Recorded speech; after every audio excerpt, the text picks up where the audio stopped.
Section 2. You are going to hear a radio talk about buying a bicycle.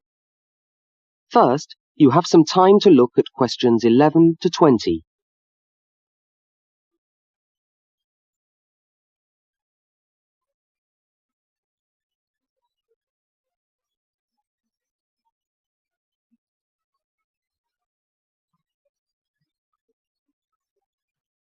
Now listen to the first part of the talk and complete the notes by filling in the numbered spaces 11 to 20.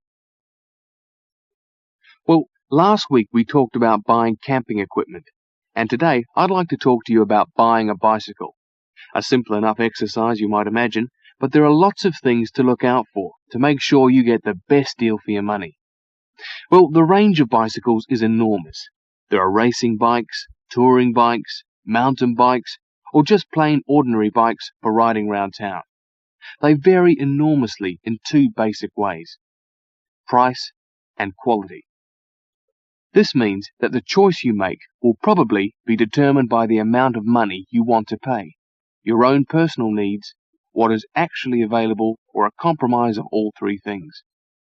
However, in broad terms, you can spend anything from $50 to $2,000 on a bike, so you'll need to know what you're looking for.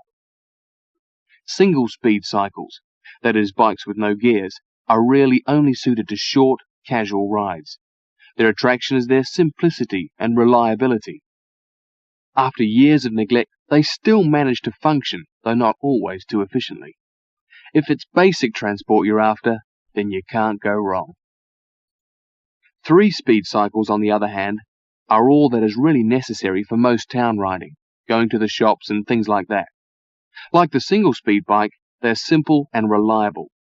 If you are going to be going up and down lots of hills, then you'll probably want something more efficient. 5 and 10-speed bicycles are best suited to riding over long distances or hilly terrain and to serious touring.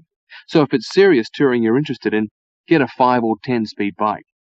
However, it's worth remembering that the difference in price between a 5 and 10-speed cycle is usually very little, and so it's well worth paying that little bit extra to get the 10-speed one.